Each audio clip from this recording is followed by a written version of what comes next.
Hello, everybody, and welcome. I hope you're having a great Seeker Week. Today, I am joined by Daniel from Quick Learner to talk about the unseen side of the Seeker class. So, this was actually your idea. I came to you and I was like, hey, I'd love to have you part of Seeker Week. Do you have any topics you want to talk about the Seeker class? And you threw this one my way, and I think it's a great idea. So, before we get into the meat and potatoes of the actual thing here, what was the reasoning that you wanted to talk about this? Mostly because I think going through a lot of the cards and thinking about cards recently, I started to notice some themes on the Seeker cards that I just forgot about and said, hey, these cards can do this too. And we're about to see what I'm talking about in a second. Yeah.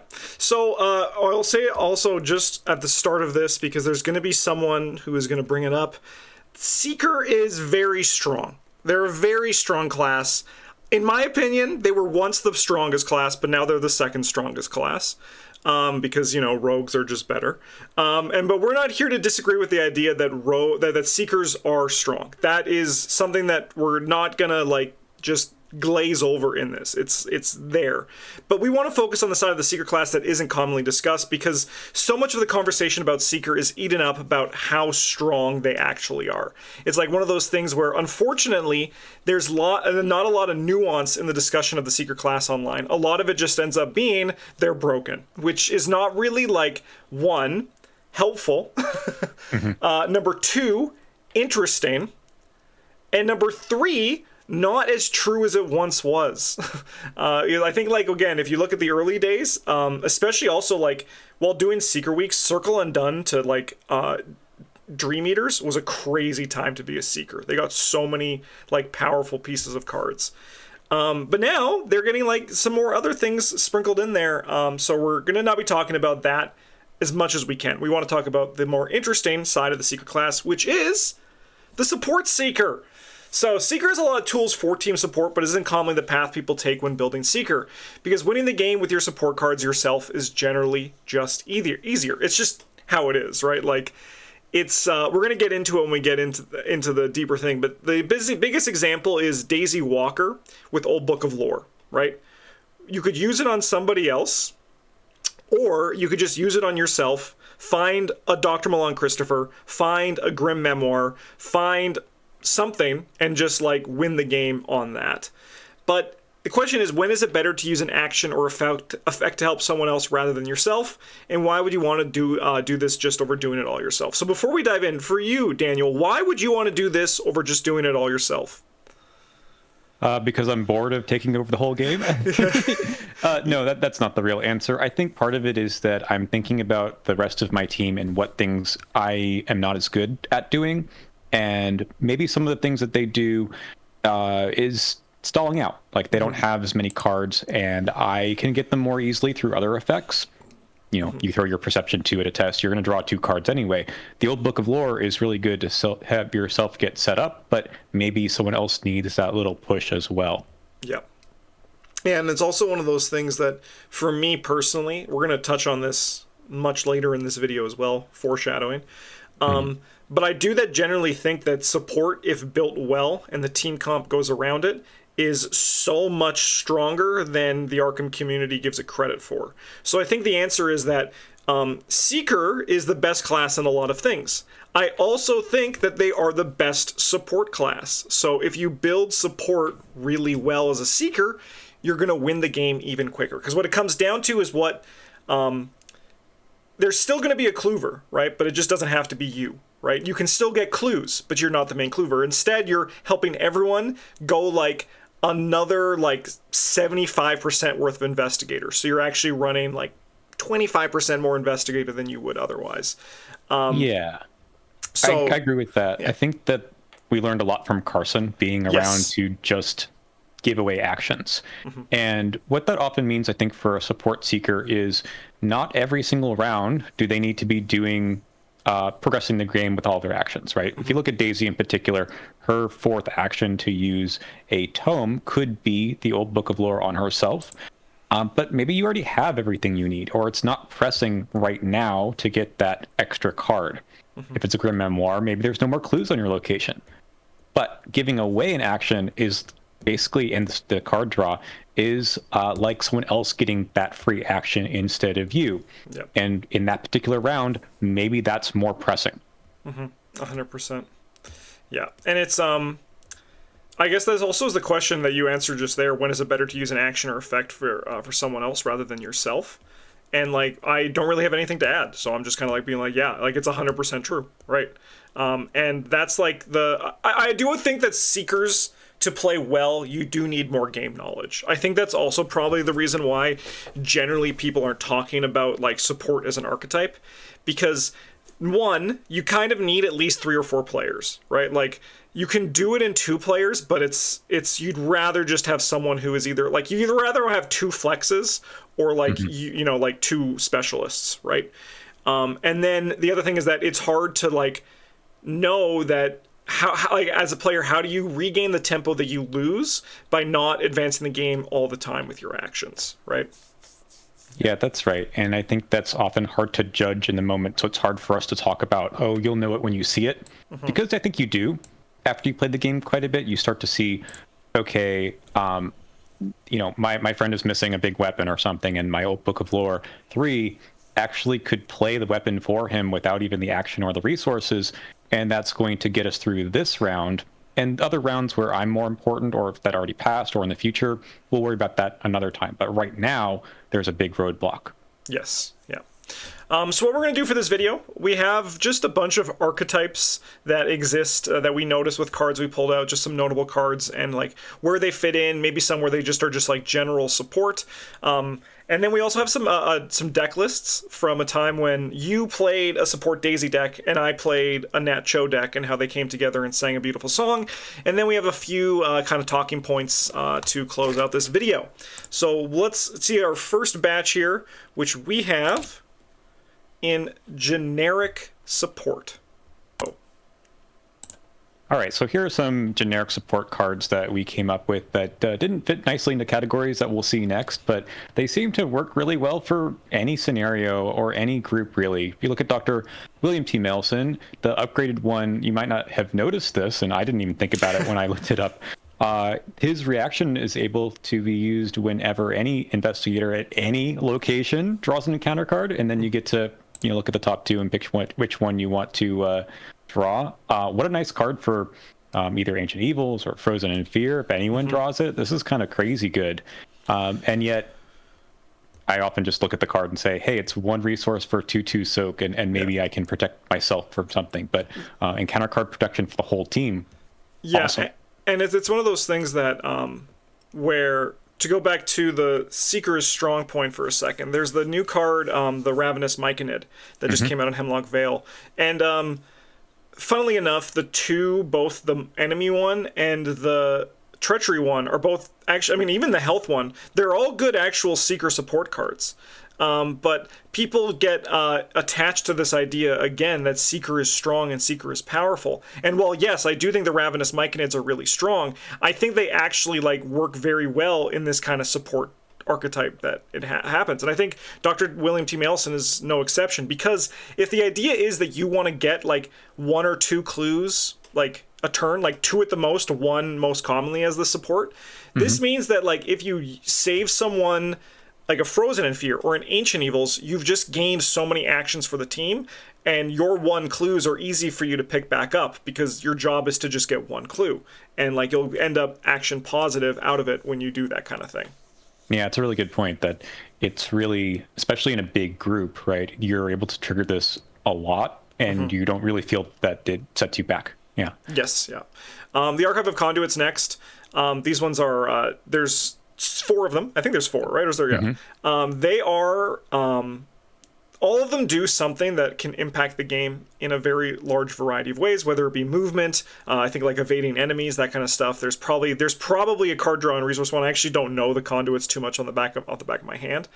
But these are all examples as, when I was talking about like how like Circle Undone to Dream Eaters was such a time to be a Seeker, even from like Dunwich and all that, in the recent sets, we actually start seeing the idea of Seeker support more often. And I think this was an example of some research cards that don't actually do a lot for just you. They do better when they're part of a team. So I think that these are also just like generically good support cards as well if you're looking to build support Seeker. Yeah, there's the Gateway to Paradise one is the healing one that Carolyn and Vincent can take. And it's incredible because it does just anyone on the map, you can heal a damage or horror, and they draw a card. And then sometimes if you want to remove the ley line, they get to heal 2 and draw 2. Yeah. Like, wow, this actually does quite a bit for a team member who is, again, maybe struggling with a weakness, some rotting remains that hit them pretty hard, and then gives them the juice to keep going later, which I think is a fun idea for Seeker to be like, okay, I can solve this general problem that my team might be having. All right. Oh, sorry, I went back because of the thing. Sorry. I was just making a note for a future slide, and I didn't realize I would trigger that. The narcotic manuscripts. I always want to say the P, but I probably should. I like to troll, but I'm pretty sure it's narcotic. It's like a pterodactyl, right? Yeah. It's a silent P. Yeah, the pterodactyl manuscripts. So this is a very powerful card from the earlier days of Arkham. And it basically, what this card just says is, don't draw a token, right? Just pass a test. And if there's anything I know about Arkham, just passing tests is very good. Like, just choosing to pass a test can be a very, very powerful effect. The reason why people don't play this one that much is because it costs 5 experience and 5 resources, so it's pretty expensive. However, there's so much secret support, it's very easy to fill back up and just kind of keep it going. And I think that this card is it's overlooked because I think fairly it is 5 experience, but at the same time, if you build around this card, you're gonna get 5 experience worth of value every time you play it. Especially if you're having any kind of a rogue who doesn't want to draw an auto fail or really wants to succeed by a lot, or shotgun. Yes. Yeah, or shotgun. Yeah. The shortcuts are so shortcut level 0 is easy to see the value of, right? People you just use it to move yourself or someone else. It's kind of like the tricycle of support cards, right? Where it's very easy to immediately look at the card, look at your board state, and be like, who do I want to move here? Most of the time it is yourself, and that's totally fair. But also suddenly when you're seeing oh, I actually can move my fighter to go into this location to do something. Or if I'm the fighter, I can move my clover to go get more clues for their turn, right? And the case applies here, continues with Seeker support. The level 2 shortcut is a little bit harder to see the full value of because I think it does get better when you have campaign knowledge. But at the same time, if this gives you 3 movement, that's incredible. For 1 resource and 2 experience, it can be a very powerful effect to support the team. So I also like to think of these in terms of, again, the Carson idea of, can I give away my actions, in this case a card, or just, I suppose, coming up with an action out of thin air for level 0 shortcut for sure. A Guardian might not have extra actions, and they need it to be able to move and then attack something and get rid of it that turn. You can't do that yourself. You're not going to be the one to move and do all the damage, so why not give up a card, it's not even an action, to move them along? I think it's really good way to think about the game is that you don't have to do everything yourself. In fact, you probably can't do everything unless you're playing some of those, busted cards, but not everyone needs to do that. Yeah. And I think also when it comes to kind of figuring out what support is, there's 2 ways to approach the idea of support. I mean, there's 3 ways. Healing, I think, is a very simple one. Healing the team. That's kind of the support that exists in all games. The healer is there to support. The other one that is a little bit kind of between games in Arkham is buffing your team. So an example of that is Map the Area or the narcotic manuscripts, right? The other one, though, is giving more actions, right? We're going to see that in Guidance when we get to that card further down the list. But shortcut, if you're giving other team players more actions, that is you supporting the team, as you've been saying. The whole Carson thing. Carson kind of, I think, opened up what support could be for a lot of players, right? Can you believe people thought he was going to be bad? I know. It's kind of, it's the thing that it was the first point where I was okay, I need to I think I even mind myself, because I remember even looking at Carson being Yeah, like I was saying, I wish he had 4 brain. And then you put him into practice and you just like still don't even care. Yeah. Because like the thing is you have actions to just like the thing about supporting as well, Carson gets into this, is when you're giving out your actions, you're going to have actions for yourself. Because you're progressing the game through other players, those actions allow you to play setup cards that otherwise you wouldn't have the time and luxury to play. Right? Or deck space, right? Or deck space, exactly, yeah. Yeah. Speaking of, I know we were talking about a Guardian here, but he can take Seeker cards. So Yes. Level 0 to 1 events skills include Shortcut and Map the Area, which I always thought was a great card. It shines in 4-player especially. I know this is one of your spoiler cards, right? Preview cards for the set? Yeah. It was, and this was a card as well that when it was spoiled in the video, we were like, it's a cool card, it's a good tech card, right?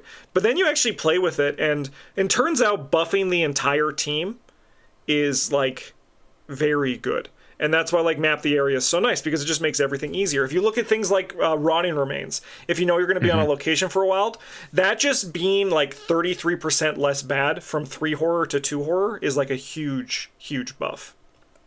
Yeah. Yeah, there's a lot of scenario effects that you might be able to get around or tests that you might be able to do. I like this one in Ursula also, just to move and throw this down for your investigate. 100%. And it's just one action that you're not getting a clue on. I know like for other cards that are a lot more experienced, that you still get the clue with that, with Unearth the Ancients 2 or the Ravenous Myconid as well. You like progressing the game a bit, but I don't think that has to be everything to evaluate a card. You are getting future value. Maybe you don't need the 1 clue right now. You can actually get quite a bit later. Yes. And I think this is also kind of like when it comes to card analysis. If you look at like a level 0 Map the Area, we now have a comparison to like an upgraded version. There's a new card in Drowned City called Hunter's Mark, which gives +1 while fighting an enemy. You can attach it to an enemy, and then at a certain point you can turn it into a vicious blow. You can just discard it to deal an extra damage. I imagine one day we're going to see an upgraded Map the Area that follows a similar sort of plan, right? Because I think that like Hunter's Mark, everyone was like, it's a vicious blow, and I was thinking, no man, this is like a Map the Area, right? Like this is an amazing card for Carson, right? Like another like support card. And I think also like it was a coincidence that you're wearing orange and I'm wearing blue, but like like Guardian is like gonna be part of this conversation too, because they are the support class as well. So like you can do this kind of stuff in like, like anyone who can splash it, right? Anyone that can play blue, yellow. But then also like finding those things in just pure Seeker is very powerful as well. Like Ursula, I think like with Map the Area is a great little like card that, well, is also good for yourself. Other people can take advantage of it. And especially because a lot of objective tests are usually 2 or 3. This makes them so much easier as well. All right, on to our first kind of like archetype package in Daisy and support tomes. So I think when Daisy was first released, they probably actually saw her as a support. I just feel it because of everything that was released in the core set, right? Of all the tomes. We have the encyclopedias, we have Old Book of Lore, which can target another player, and I'm pretty sure we also have level 0 medical text. I have the upgraded one here because like it's just better. Like better. Yeah, it's dare I even say like playable, but yeah.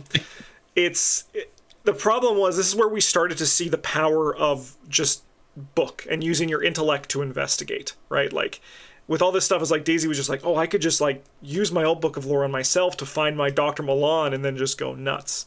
But like using Daisy with Old Book of Lore to help other people, or alternatively the encyclopedias to give other people boosts. I know you're a big encyclopedia fan. I've seen you actually like bring it to some of our game days, and I think it's true. Like, it's just like unexpected courages are useful for winning the game, right? But people just like, they generally instead want to do not that. They want to just like win with it. Yeah, and I wonder if part of the issue is the difficulty level that we play at. I play at standard. You do too. Doesn't warrant maybe encyclopedia as much, or we play with investigators, not us in particular, but most people try to get the stat boost themselves. So that an extra 2 is for 1 round is nice, but you're not usually taking tests that you weren't already up 2 or 3 in the first place. Yeah, And that's because one of like the big question here is like, okay, well, is there still a home for this when maybe some people don't think they need it? But yeah, this is your extra action, so why not use it in Daisy? Yep, yep. There's one that also comes out in the future with in this discussion with the Otherworld Codex is another thing that's like a tome that is pretty not great. Like that's the thing about like this encyclopedia too. Like it's kind of like it's hard to do it outside of Daisy, right? Because just that action is not worth it unless it's free, right? So like tomes get that extra boost. So I mean, I think that like Daisy is a phenomenal support, and we're going to go to the deck in the future once we get to that part of this video. But most people, just like myself included, you see that old book of lore and you're just like, I can find more of my seeker cards, which, you know, like of course I'm running like deduction or like, you know, like even like the extensive research, you know, and you're just like, of course I'm big hand size, I need the cards for my hand, right? Like it's like one of those things that it's tough to find when you support and when your deck might morph into something that just takes control of the game. Yeah.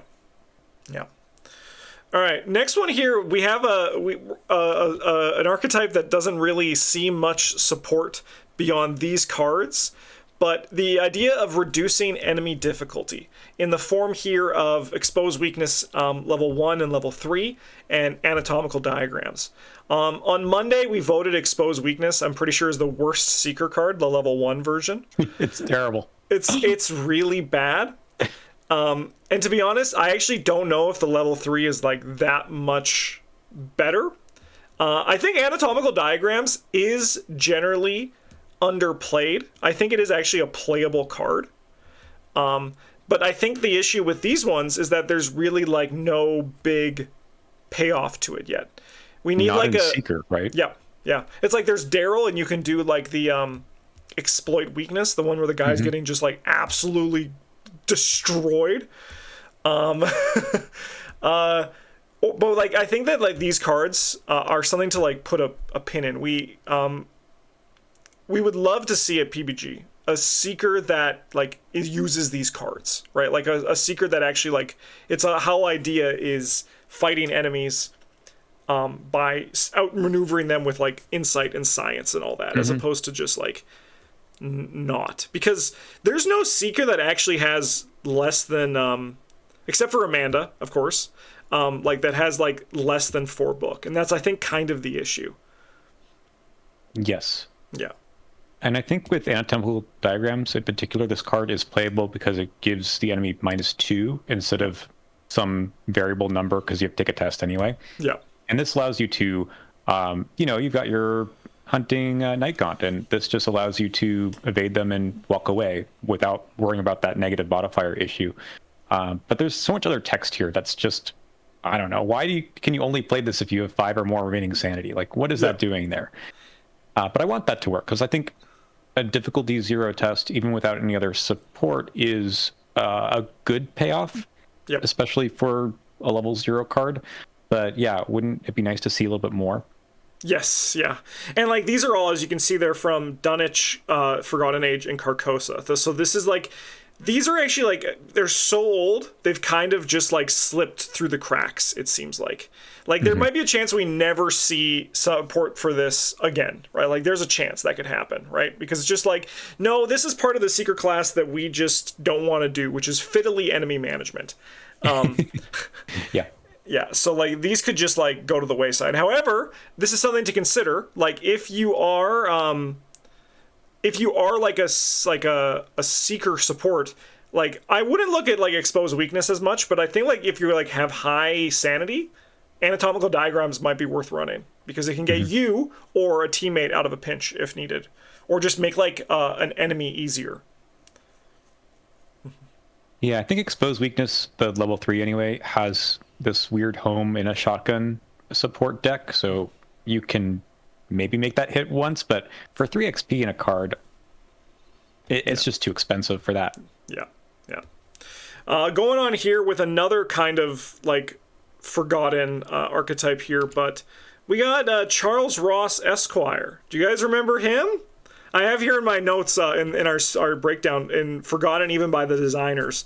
This guy is like a weird part of the Seeker class that is kind of just like from Carcosa, so it's early on, just kind of showcasing like what support Seeker existed, right? Like it's in the design files, like we're here to support people, but in item assets in this weird way where you reduce the cost. And like this guy can't even compete with, like he's not even like holding a candle to like Dr. Milan or even level 0 William T. Mailson, right? Like it's crazy. So every class, I think, except for maybe Guardians, got a patron ally in Carcosa that all have something to do with resource generation. So you got Friendfield, right? Madame Branch. And then there's this guy. Like, what is he doing here in Seeker? Yeah. It is kind of the reality is that Dr. Milan is the best patron that Seeker could have got, right? Like he is basically like that on the levels of like David Renfield for resource generation. But yeah, no, Dr. Charles Ross is just kind of like hanging out. He's not even a doctor. He's an esquire. Oh, I did. Yeah, I guess I did. I just don't know why. I just assume any Seeker ally is a doctor, but that's on me. That's because like they all are except for this guy. Yeah. Yeah. Yeah. No, it's because there's also now Dr. Charles West. Right, like even this guy got replaced in the Charles department. That's why, and like Dr. Charles West is not great. He is also, but I think like an interesting idea for like the Flex Seeker to take. But sorry, I was about to call him Dr. Charles Ross Esquire again, but just Charles Ross Esquire. No, he's just like a guy. And then there's also Crack the Case, which I think is very playable resource support. Anything where you can like share resources is something that helps support out. So like if like we're talking about just the Seeker cards here, but like for example, if you are a Seeker rogue and you still want to do some support, or you have like a splash into rogue, you can look at things like Faustian Bargain to help the team out. And then like it's one of those things where you can share money, so they don't need to spend as much time worrying about their economy. You can find your economy because you have the time to. You taking a basic resource action as a support is less detrimental than someone else having to take a basic resource action, and that's kind of the. It's like, again, as the support, the idea is, you know it when you see it, but beyond that as well, it's like mitigating the bad actions that other players have to take is another part of it. So I have a question for you about Crack the Case. Yeah. Does it drive you crazy like it does to me when someone just takes all the resources for themselves? Yeah.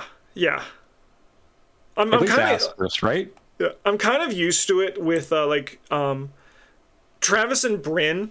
I think they just like, because they're the people I play the most with that like do that, but they kind of, I think, just trust me to have my shit sorted, right? So like I usually rarely get part of the thing for that, but it is like one of those things that I feel like you should always be asking for this kind of stuff. Like it's a co-op game, and you should assume that someone else might need one or two. And also, I think when you crack the case, I think Crack the Case is good economy, but I think it's played better from a team perspective. So like, unless you're planning on sharing the resources, I think that you might want to look at other things to get your economy, or alternatively, people might not want to hear this, bring down your curve, right? Like if you need the resources for that, maybe instead of Crack the Case to support, like you should like do that kind of thing. So that's kind of like getting into the nitty gritty, but the answer is yes, I do. I would rather people actually like talk about sharing it rather than taking it all for themselves. Can you imagine if someone else discovers the last clue, you play Crack the Case and take all the money for yourself? Yeah. Thanks for doing the work. The only time I give that a pass is if you have part rogue. I'm never upset if a rogue is greedy, because it's part of their class. Exactly. Yeah. But as a support card that has it built in, I mean, even for Faustian, I'll potentially ask depending on the game state. But yeah, I think this is more powerful when you can give away even just one resource. Yes. Yep. 100%. All right. This next one, instead of resource support, we're going to card support, and there are a lot of options. So much. Who would have thought the card draw class would be good at giving away card draw?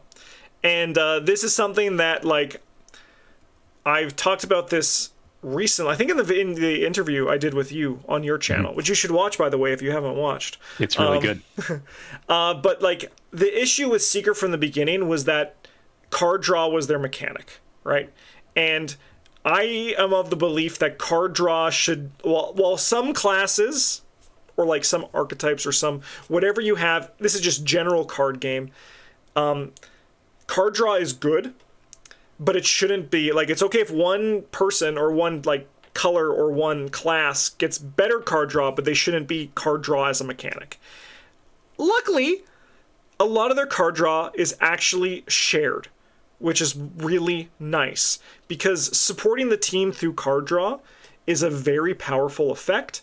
And I think that it's often overlooked because, again, Seekers are so powerful. I just want to find my own cards and do it myself, right? But I think if you want to touch into it, there's a lot of options to help your teammates find the cards that they need instead. Mm-hmm. I want to say one other thing about this in particular with card draw support. You're spending a card from your hand and giving someone else a card, or maybe more than one card. I think that's quite different than the other things that we've looked at so far, where you're spending a card to get some other benefit. And since Seekers themselves can draw a bunch of cards on their own, these look a lot better when you give them away too. So we've got Thorough Inquiry, which we can't see so well, but that is 2 actions to give away, I believe, 5 cards. Yeah, 5. In the team. And then Deep Knowledge is very similar, 1 action to give away 3. And note, like, these are, again, you're spending, if you're drawing all the cards yourself, you're spending 1 card to basically net you yourself 2 for Deep Knowledge. But if you use it on someone else, they're netting 3. So it looks even a little bit better, I think. Cryptic Research, kind of the no downside version of these 2 other cards, where it's fast and they draw 3, no cost. And then Eureka, which is kind of neat because when you give the card away when you commit it, then they get to do the top 3 search, not you. Yes. Yeah. I would honestly, I wish even from the get-go, Overpower, Perception, Manual Decks, and Guts also gave it to the Performing Investigator. I think would be that less confusing, I think. It would be a lot less confusing, yeah. But I agree, because sometimes you commit those and you're like, and I get to draw 2 cards. Yeah. It just feels like, I don't know, I feel like if it's kind of crazy, the just the design choices that could be made. If that was changed, I think that support would be a lot more viable from the beginning of the game. And alternatively, I think it would reward flexing even more, because then you can like reward the people for taking tests that are otherwise difficult for them to do because you gave them the boost to do so. That's true. Good point. Going up just over here, we have the empirical hypothesis. This has the peer review, specifically, the one that allows other people to both trigger it and also use the lightning bolt ability on this. While this has card draw support in the form of what's printed on the card, this is actually empirical hypothesis, I think, is with peer review, is another huge support card that Seekers can take advantage of. Whether it be like other people supporting your card by putting evidence on it, or taking the card draw, taking the play at a reduced cost, like these are all very nice things that this card can do to help build a support Seeker. It's also nice to have it in play so anyone can look at the table and say, okay, the game state supports me using it versus someone else. Whereas sometimes when you hide cards in your hand, you don't necessarily know what the options are. Yeah, yeah. We have No Stone Unturned, which are classic staples in terms of, for supporting the team. The level 5 version, it's fast and lets anyone go find any card in their deck. The level 0 version is just top 6. Takes an action as well. But these are like really good that I actually think... I think that these cards are played like pretty good for support, right? Like, I think especially if you're going to the level 5 version, you're supporting your teammates. It's like not just for you, right? Because if you're spending 5 experience to find a card, it like better be like worth that 5 experience. And generally, like, this is a card that I think has always just been like kind of like in support decks because it helps you support what's needed as a team. Maybe you have your important thing, but someone else doesn't, or they have their important thing, but you don't. This allows you to basically just find that important thing. And again, you're transferring some of that card draw benefit that Seekers have to a class that doesn't. So if a Mystic is looking for something that's otherwise hard to get, maybe a signature card, this just does it. Yep. And then we have 2 investigators that are both very powerful investigators. Harvey Walters is, I think, quietly one of the strongest investigators in the game, just like more card is very good. However, you can use that card on other people. And maybe more card draw for other people is also very good. You don't need to just use it all on yourself. It's kind of like, basically, maybe this video you can look at as this is a PSA for telling Seekers to be less like rogues. You know, be less greedy. It's not, you don't need to be as greedy, right? You can share the load. Yeah, he's got a signature card that does the same thing too. After you successfully investigate, someone can draw a card, and it doesn't have to be you. Yeah. And then we also have Mandy Thompson. You can use the searches on other people, which is very nice. Yeah. So, like, a lot of you're searching them for yourself, but, like, I think that Mandy Thompson... Actually, I think that Mandy Thompson is actually, these days, probably better played as a support. Like, I think her power level will be higher. I think she's still a good clover, but the 50 deck size can be an issue when you're trying to search and find your own things. But your teammates will still have 30 cards in their deck, right? So, like, it's a lot easier for them to find what they need to win more with, and you can still grab the occasional clue as needed, or use the Seeker enemy management that exists in the game. So one more plug for the kind of Johnny background. This kind of stuff helps make the crazy pie in the sky ideas happen. Yes. You use your Seekers to support other people because what they're doing is you can do from turn 1. You can, book the Shroud. Yeah. But use some of their abilities or their cards, but have some pretty good abilities on them to help someone else do something that is otherwise not so easy to do. That just sounds like more fun to me. Yes. Yeah. It's definitely true.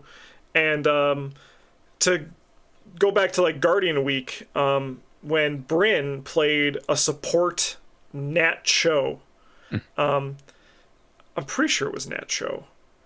But like he was able to make everything happen for Travis and I, right? So I do think that Johnny's do definitely resonate with support more, because you get to have fun building a puzzle out of things that, like, pieces that a lot of people are like, why would I play this?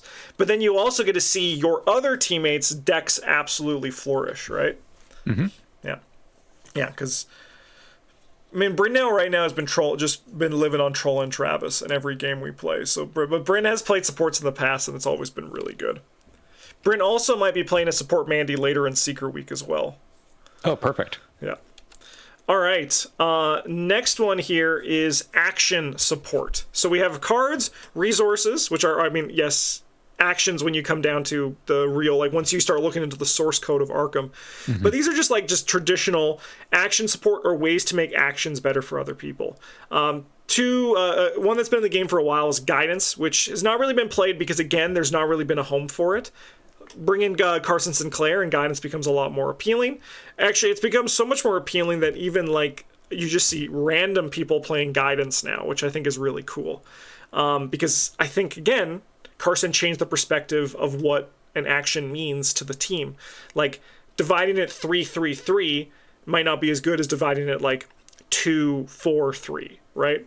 The level 1 guidance is also super good. And again, I think that is playable as well. And like we see this also in like Parallel Roland can touch into these as well. But even if you're just a Seeker, like sometimes during the end of the game, you might not need clues, but your Guardian might need to kill an enemy, right? So like the boss enemy, and just giving them more actions is really good. Arcane Insight is another card that is just a flashlight for your location for a whole investigator's turn. And if you pair that up with something like guidance, you can help somebody, like maybe a survivor who tested 0, do a lot of really gross things. Yeah. I don't have much more to say about these. I think Farsight, like you mentioned with Parallel Roland, like making those fast events, you get a little bit more out of them. But even so, you will find a turn where you don't have something to do. It sounds strange, but it'll happen. Yes, it will. Yeah. And I mean, like, also, it's strange to say, but there's going to be turns too where, again, you won't know it until you've played a bunch, but you're better spent not investigating and doing something else instead. It's just like, You can always get clues, but sometimes when you've played the game enough, you'll know, I actually don't need these clues. I need to just worry about the victory location 2 locations away, right? True. All right, going on to an archetype. This is an actual investigator archetype that is... We've always talked about on the channel. We've never actually played, but I want to make it a goal to actually play this. But this is Hacker Minh. Yes. She was called this because the idea is that you barricade yourself into a location, specifically with the level 3 version, because it means enemies can't spawn at that location either. And you support the team through the likes of Analytical Mind and like Grizzly Totem to commit cards to their tests, give that another icon, and then they draw cards and use Analytical Mind to redraw those cards after. This is also, I put Otherworld Codex here, even though this could have fit in the tome section, because the idea, again, is that you're holding your place, and you're using stuff like also like in the know to grab clues at a distance, but really the reality is this is kind of like probably better suited as a support, because the idea is that you are the hacker being like, okay, there's an enemy in this room, avoid that enemy. Yeah, and just Minh herself, even without the rest of these supporting cards, is that support seeker that I think has a huge success because her ability scales up for every investigator that's playing in the game. But yeah, just when she's on her own, using Analytical Mind to commit cards to other locations is really, really strong. Yeah. This is one of the... I wish that like permanents were designed to start and play for each investigator. Because I do feel like this is an archetype that kind of like you really need Analytical Mind to do. So it's very fragile. And then it comes into the problem of support seeker, where if so much of your support is making sure you find the pieces that allow you to support, is it actually worth playing that support deck? And like that's kind of like the issue with stuff like this. Yeah, but I think this does work pretty well for Minh just because you play differently knowing that she's in the game. I think like it's accepted that that's true for Minh, whereas for, you know, Daisy or Mandy, maybe that's not quite there yet. You don't rely or expect to get anything out of their ability, whereas Minh, it's written on the card. Yeah. Our last little package of cards here is the healing support. So through the forms of Carolyn and Vincent. Carolyn's a guardian, but don't let it fool you. She can play a lot of seeker cards, and Vincent is a seeker on the tin. Before we get into these cards itself, I wanted to talk a bit about like why healing can be support for more than the reason you think. Healing is obviously support because you're healing the team and you're supporting people by not dying. That's like the basis of support. However, in Arkham, it's a little bit different, because what healing allows you to do is it allows your teammates to play a little bit more recklessly, whether this be in the decisions they make in their deck or the decisions they make on their turn. An example of this is like, hey, I can run less soak. A more detailed example of this is, let's say your fighter could play an asset or kill an enemy, and instead, like, they can only do one of them, but they're like, I think I need to kill this enemy because I don't want you to get hit this turn. But now they could like play the asset and just let that enemy attack them. They can engage the enemy, right? Which then means that they had that asset into play and you guys made progress on the game state, and then you're actually not losing any value because you're going to heal that damage away that the enemy dealt to them. Yeah. You know, we're playing this Yithian challenge, and you're not running any soak, and I feel like I'm the one running the healing just for that exact reason. Yeah. I mean, I'm generally always very reckless, so I'm not a good example for that kind of stuff. No, but it is a way to show that you can get away with that if the team, not necessarily one player, has a way to deal with the issue and recognize that it is an issue. So you're right. I think that's a good way to. I was going to say risky, and you came up with recklessly, but that's kind of the same idea. You could say, look, it may be okay for me to take the hit now because I have faith that someone on my team is going to support me, so we aren't losing tempo now. Exactly. Yes. Yeah, and there's also like there's just a lot of ways that like it allows people to what support basically does, and we're going to get into this deeper into this video. I mean, we're 45 minutes in, and I've been saying deeper for a while, but what support really does is it allows your teammates to build their decks differently. Like, it just allows them to make different decisions. So, like, for an example of this is when I brought a Sister Mary deck, and I was like, I'm going to be building around Martyr's Vambrace. It allows other people to now be like, okay, I do not need to worry about the Mythos deck as much because my support is telling me that I do not need to, right? And that's like the true power of support, in my opinion. Yeah, let's look at logical reasoning over here for a really great example of that. If you know you're playing a campaign that has some nasty terror cards, like, oh, I don't know, Frozen in Fear, that are going to sit in play, so the level 0 version here that's a bit covered up, if you've got 1 clue, you can either heal a horror or 2 horror, or discard a terror card. You bring this to heal horror, sure, if there aren't any terror cards, but this also lets you say, look, the rogue draws the Frozen in Fear, they're stuck with it. Not to worry, it'll be gone. Yep, and 100%. You don't need to then run cards to try to pass that test yourself. Yep. We also have this is the alchemical distillation does some healing. It also does everything. Like it does card draw, resources, movement charges, secrets. Like it's a very good support card. We have the strange solution. This is the healing one, but there's also a card draw and resource one that I think were unfortunately overshadowed in the early days. However, to give some credit to an initial card evaluation, card draw generally gets better when the card pool gets better. That's kind of like just like how it goes. So very like true. The upgraded version where you draw cards is a lot better today than it was like when it just came out.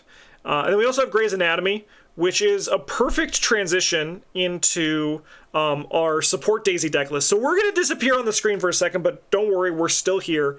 But we're going to talk about your support Daisy deck list as an example of a support Daisy, and then we have the Nacho Shotgun deck list as an example of a deck that you supported in a way. So, we're still here. Look at that. All right, I'm going to move us. Yeah. We're covering cards, though, so I'm going to just make us vanish. Bing, bong. So this was a standalone that we played, one of the Beard scenarios, something like 7 months ago. And it was a 3-player game, so there were 3 of us, and I decided I was going to play a support just because I wanted to push the card pool a bit to see if Daisy Walker could, just do fine by playing these cards instead of trying to get all of the clues. Also, because our 3rd player, I believe, was Parallel Monterey Jack, and I didn't want to step on his toes too much. When you, as the Seeker, play and can get every clue on the board, if you're trying very hard to do that, then what's there left to do for everyone else? So I decided not to do that. All right, we've got encyclopedias, level 0 version. Grey's Anatomy was kind of the idea to pair with the shotgun to have it do even more damage. And I had Old Book of Lore and Research Librarian to try to pull it out, although it didn't really happen till the end of the game. And then the rest of the cards are a lot of events that help support. So we got the aforementioned guidances, logical reasoning, map the area, stargazing just for a little bit of fun from Mystic, war protection level 2. So there's a lot here that is not selfish. At the same time, it's Daisy, and she did go around and get a bunch of clues because it's not so hard to do that in Seeker when you have 5 intellect. Yeah. And it's kind of the thing too where like I feel like for as everything we've been talking about as a support, you like the idea is that you only support, I don't think is true, right? Like you have to still grab clues. Like you still have to like, or like a support is just a flex that cares more about its teammates, right? Like that's kind of like how it is. You still are going to need to, in the form of either giving out extra actions or finding other ways to mitigate issues, you're still going to have to advance the game. Yeah, and I usually, when I play this game, especially standalones, I try to have like 2 themes in a single deck. So one of which was the support, but that paired very nicely since most of these cards are events with Big Hand Farsight deck. So it allowed me to get the extra actions to feel like supporting wasn't a waste of time either. So Stargazing, not a great card, but it's a little bit better when you don't spend an action to play it. Guidance, even better because you're getting the action out of thin air. Yeah. Same with Map the Area too. Map the Area as well. Yep. Anyway, the last card I didn't talk about was the Empirical Hypothesis, and I'm highlighting it here at the end simply because this was a way for Nathaniel Cho to find his shotgun, which just did not appear for most of the scenario. And I think I stuck maybe 4 or 5, maybe 6 evidence on here because I didn't need to draw, right? I already had so many cards in hand that towards the end, you came into my location and you were like, can I just use this? Yeah. I think you took 4 in a row, which may be one of the reasons why it has now been tabooed to limit twice Yep. per round. But hey, and then I think for the last one, you found the shotgun, and that was great. Yeah. So yeah, just we won't dive into too much, but the way that you support the deck here was, so this was a shotgun deck with Nat Cho, and as you said, I didn't find my shotgun till the end. But when we had a support, what it allowed me to do was know that I could be a little bit riskier with how I did things. So you see that I actually have like no way to find my own shotgun. I have a lot of ways to kill enemies or manage enemies in the form of handcuffs, right? So like it was one of those things where I knew I wasn't like I knew I was going to be helping enemies, and we were like able to deal with enemies as they came because Nacho was still like really good at killing enemies. But what it allowed us to do was build into a perfect shotgun at the end, and just with your Grey's Anatomy, we were able to absolutely just destroy the boss monster that came up because of the thing coming together. This was also an example of this was when I did the Mark Harrigan deck in Guardian Week, and Bryn supported me by bringing a Venturer, which means I didn't need to worry about extra ammunition as much because Bryn also did that. So it allows me then to fill my stuff with more things to help find my shotgun, or like, you know, increase the power of my shotgun, or run one of a refine just for fun because I was able to put one checkbox on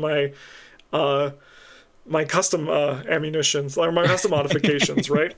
But like that's what it does. Like it's an example of this where this deck isn't running things to find the shotgun because you were, but in the other one that I was playing, they were supporting me with ammo, so I didn't need to run as many ammo things. And that's like the power of support. Yeah. Well put. All right, let's go into our talking points because we've gone through all the stuff, but now we're in like the meat and potatoes of our conversations. So first off, we have issues with Seeker support. These are all the things we've talked about, that Seeker support is good, but why might it be difficult to run Seeker support beyond the reason, actually, that's the second point, but the first one is support roles are generally harder with lower player counts. This is made harder with how campaigns don't punish specialization. Yeah, I mean, imagine some of the things that you saw from the Daisy deck that didn't have, like, imagine your opening hand was, I don't know, 2 copies of Stargazing and Empirical Hypothesis and, you know, some other junk that doesn't help. Okay, like now what? And support allows the team to do better, but if you are trying to fit those cards into a deck that is trying to do a lot on its own to progress the game state, then you need those cards to begin with. And if you don't, then this is just taking up a lot of your deck and is kind of useless. Yeah. For the note as well that like newer campaigns, they don't punish specialization. What we mean by that is a lot of people back in the day when Dunnage first came out were like, it is so boring as the fighter to be playing the Miskatonic Museum because there's only one enemy in the deck. And I think, unfortunately, the designers heard that and went a different direction. Or like an example of this as well as Spires of Carcosa. Like, how can I get rid of this when my Kluver can't get clues? What do we do? The idea was you do everything, right? Like that was like the early Arkham thesis that they have gone away from. And it's made that generally harder to support because specialization is just easier. This is in the form of 2 players. In 3 players, I think support is still possible because rewarding your specialists is really good. But in like 2 play, if Arkham was more like Dunnage for all of its campaigns, we would see a lot more support and flexing being viable, I think. Yeah, so for the latest campaign, there are a lot of treacheries that try to test all of your stats, which means that you can't just specialize as much, and supporting through Mythos resiliency, I think, is important. But at the same time, it's also a campaign that has a lot of higher fight and shroud values and rewards over success. And that's easier to do if you're specializing. Yes, yeah. Yeah. I mean, like, they do try to, like, generally have, like, a balance. I mean, like, I always say, like, if you didn't like how this campaign was structured and its mechanics, wait till the next one because it's going to be different, right? They all have, like, different approaches for how they handle things. So it's always, like, who knows, maybe Drowned City will be different. We'll see when it comes. The next thing that is the issue with support is that it's hard to escape the power that is traditional Seeker. I could support, like, even like it goes back to Old Book of Lore, the example we said early at the start of this video. I could get you a card, or I could get me a deduction and we can just win the game. Yeah. And that's a bit of a problem, I think, in Seeker, because card draw is their strength, as you've talked about before, and that usually means that you're trying to loop your deck to get the powerful events and skills back. And that's just not something you think about as much in most of the other classes. So being slower to reshuffle your deck and cycle back all that good stuff is a detriment to the Seeker. So that's why it's, I think, difficult to escape that. But it's not just that, it's also some cards just have inherent power in themselves. So you think about the archaic glyphs, guiding stones, which just says, look at me, I'll get all the clues. Yep. You can do it. It's only level 3. Yeah. And I think that this thing is also just that, again, if there was more Seekers that had like 3 book, we would see more of that. Because I feel like every class except Seeker has gotten that weird one. Like, I mean, like, Amanda's the weird one, right? But like, that's kind of like, and weird in the sense of like Carolyn Fern in the Guardian class. I remember when she was spoiled, it was like, that's crazy. Like, even Vincent Lee still has 4 book. He should have, I still stand by it, he should have been a 3/4. He should have had 3 book and 4 fist. It would be a lot more interesting and like really just get into that support thing a little bit more. But you're right, there's no Seeker that's been printed that you think about doing something different. Yes, yeah. It also adds difficult decision points. So when do I support versus progress the game? What kind of cards should I include and why? And how do I build decks across the team to take advantage of the support cards? Okay, support is that's hard. a lot of questions. Yeah. But just to hit at that first point of adding difficult decision points for players, for new players especially, that already are overwhelmed with the game, asking a lot of difficult decisions in the first place. This is just one more that might be unnecessary if you don't have to play a support character, right? So instead of thinking about, is this the best thing to do or should I do something else? If you only do one thing, then you don't have to make that decision ever. Yeah. Yeah, and then also like the what cards do you include and why? There's a lot of different options, but it really becomes a team conversation. Like when you're building a support investigator, you don't want to just, I'm going to be the support and then cover your ears and walk away from your teammates, right? Like you need to like discuss the example of the two shotgun decks, right? Like, how are you supporting me? How are you supporting the team? And like, you need to answer that yourself and also in the discussion with the teammates, right?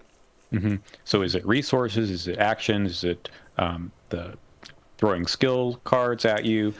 It really depends on what your team is trying to do. Yeah, and then also like how do you guys take advantage of it as a group? This is something we actually wanted to talk about in the shotgun when you played your support Daisy deck in that video with Shotgun Nat Cho. People said they often didn't actually need the cards that you wanted from like old Book of Lore. Yeah, I was kind of sad. Like I went back and reviewed the video a bit in preparation for this one, and maybe we were just too strong of characters in the first place. Our decks were just that good. And I'm sitting there saying, hey, do you want +2 for the rest of the round? And you're like, no, I'm good. Like I already have 5 and some extra skill cards in hand. Like what else do I need? So maybe this can help you think about the team itself and say, well, I can afford to play some traditionally weaker investigators that can take advantage of those sorts of boosts, but maybe don't run them where you don't get any value out of it. Yes, 100%. And I think also on the flip side of that, as players, maybe I should have said yes, because like what happens, right? Like we beat the tokens, right? But like I could have done other things. It's like one of those things that like could have just changed how we approached the actions on that turn. That's true. And the cards in hand too. So let's, in the case of the empirical hypothesis, you overdrew, but imagine that the cards in your deck are meant to be thrown away a little bit more quickly. If you had more fast cards or, skill cards that could be used for other kinds of tests, I think going in mind with extra card draw, you can do things that you might otherwise not want to do because, skill cards are very good, but if you can't replace them, then you run out of steam pretty quickly. Yes, yeah. Another thing here is that support isn't really supported on the design side, leaving tools to be less powerful. I think this is less true today, but I think that's kind of like beginning to now. Support wasn't really as supported from the designers. What do you think is the most powerful of the support tools that we've seen today? Oh, that's a great question. Let's scroll up. I mean, honestly, it has to be Old Book of Lore. Yeah. Like Old Book of Lore 2. Oh, sorry, Old Book of Lore 3. It has to be that. I think even without Daisy, you get so much advantage on the Old Book of Lore 3. Right? Like, yeah, and for Mandy, right, you can do two things. Yep. Or even just look at 6 if you really need to find something. Turn it into like a... And like the thing about Old Book of Lore 2 as well is that you don't need to actually spend the secrets unless you want to.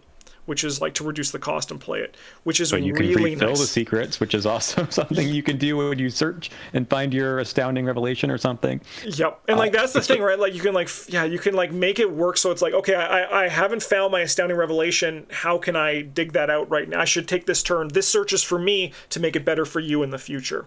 Mm-hmm. Yeah, I feel like that card has a very low cost of entry, whereas some of the other ones you think more about, like, does it fit into this deck?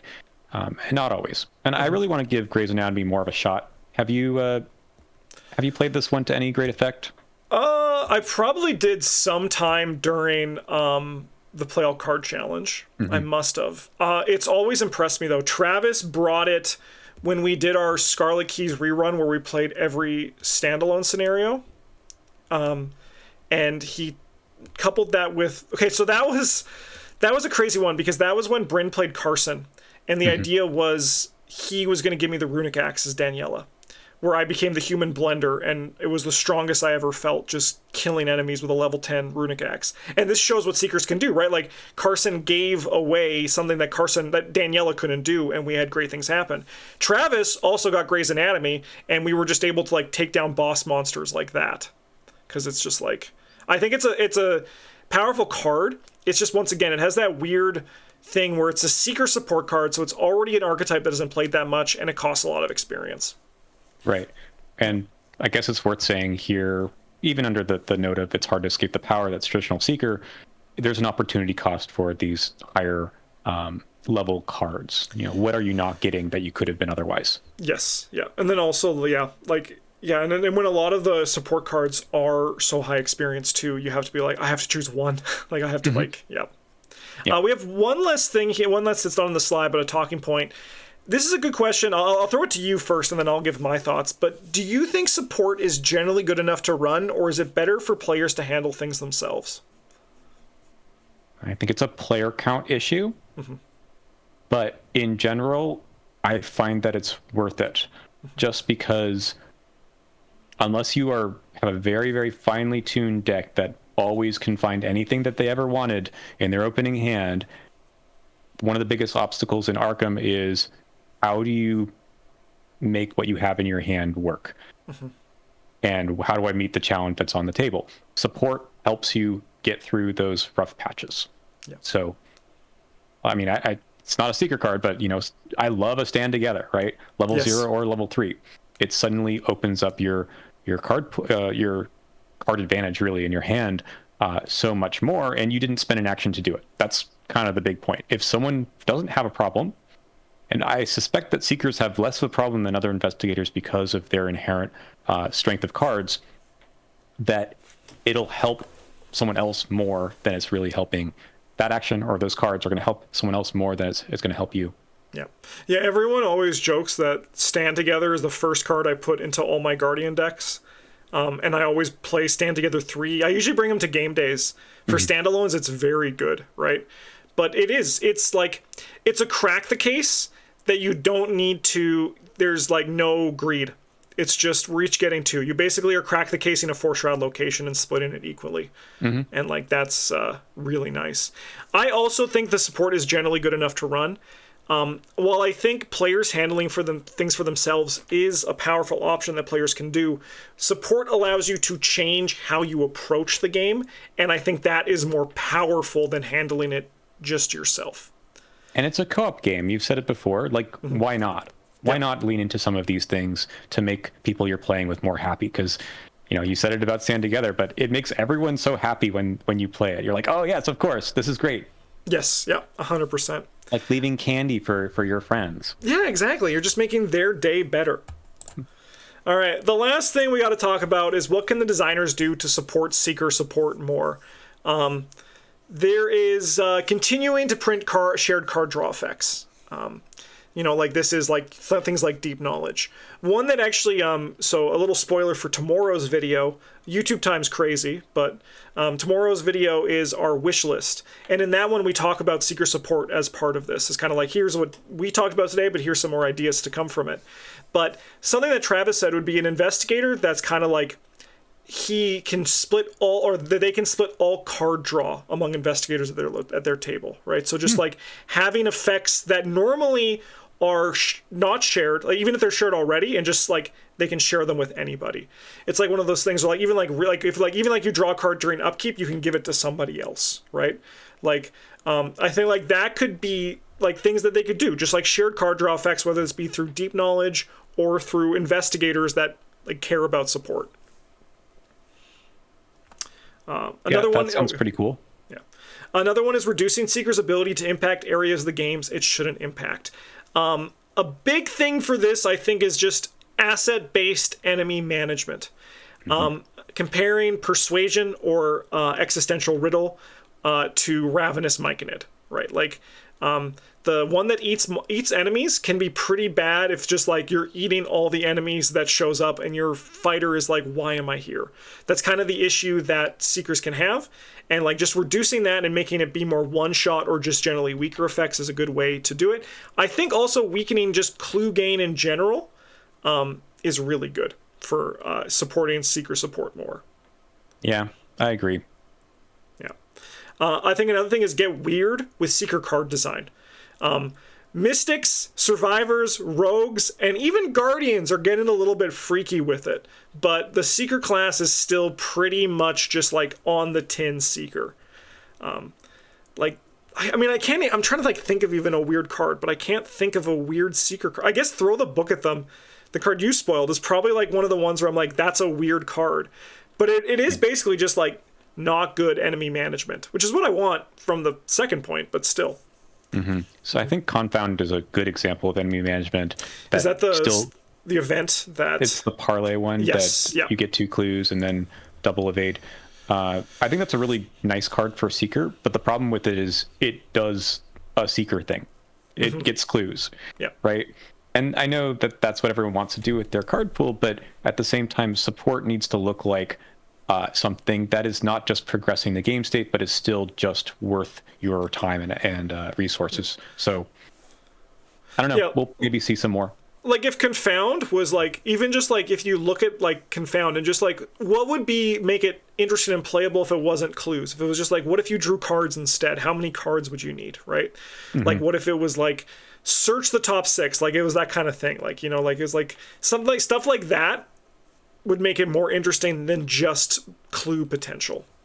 And if they want clue potential, they could do something a la Task Force where they can give a clue away. Someone else discovers the clue, which doesn't feel really Seeker, but I bet you can come up with something that would make that work, because there are a lot of campaigns, and there should be more, where other people having the clues is important instead of you just stacking them all up yourself. So you think about the end of Dunwich, you think of Circle and Done has some of that as well, where you need to spend your own clue. So that might be an interesting way to do it, where you're still essentially discovering clues, but you're giving them away in some way. I'd also love to see like kind of more like teamwork style effects, but like even getting weirder with it, where you could like switch clues, cards in hand, like stuff like that, like just be like, here, this is now yours, right? Because Bryn and I have been wanting to do like Bryn always just like, how can we do crazy broken things? And I think Seeker can do that weird crazy stuff of like swapping things around with people playing things they shouldn't do. Yeah. And then the last thing is just modify campaigns to reward flexing more than they currently do. Like High Shrouds generally, I think that like they're kind of like in like an issue where, because specialization has been so strong, that shrouds just tend to have to be higher now, because if they do a campaign where shrouds are lower, it's going to suddenly be like everyone's like, this is too easy. But I think that comes down to kind of a you problem now in some ways, right? Yeah. Yeah. And they could do this in a way where they not just reward flexing, but reward giving away, cards or resources to other players so that they can pass their own tests. So even something like a Frozen in Fear, where we said logical reasoning is a good way to get rid of it, but more encounter cards that you have to test yourself, but you kind of need someone else to help you with it then. I'm thinking more of like the Minh or Vincent Lee ability to give people extra skill cards or really cool. icons. Yeah. Additionally on that, like I've said this a lot in the past, but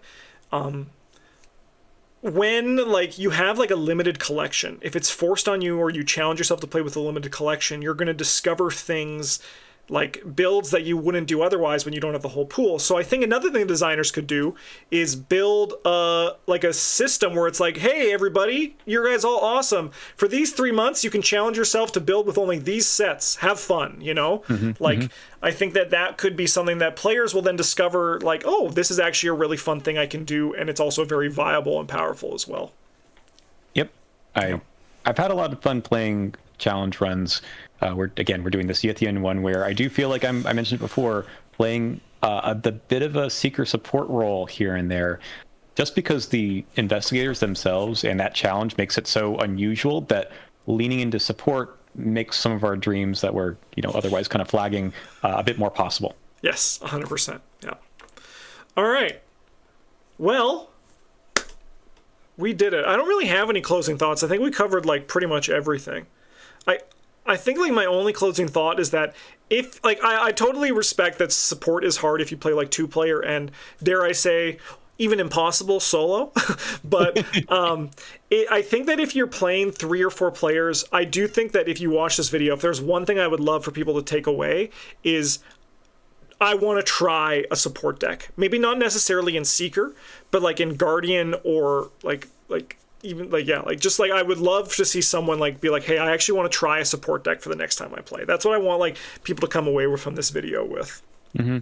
And I guess I can echo that a bit and say it allows your teammates to have a little bit more fun with the game because they can do something a bit more janky or unusual, and you get to be part of that because you're like, here, have some extra resources. I don't need them. Have some cards. Find your shit. So and also like if you get stressed when you play Arkham, like if the support is usually like the most stress-free like play style, because you don't need to like, it's all just about like making the other people shine, and you don't need to worry as much. So like if you get stressed when you play Arkham, you could also look at doing a support deck.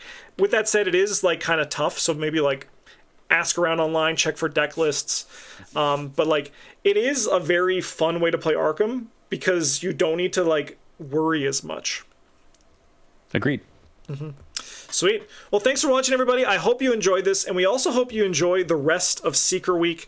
Tomorrow is our wish list video, and then we have our gameplay of with our random investigators that we played untabooed to give a full showcase of Seekers and what they can do. But thanks for watching, everybody. Thanks for joining me, Daniel. I had a great time making this video and recording it with you. It was a good time. But yeah, enjoy the rest of Seeker Week. Thanks for watching, everybody. Have a good one. And as always, GG's.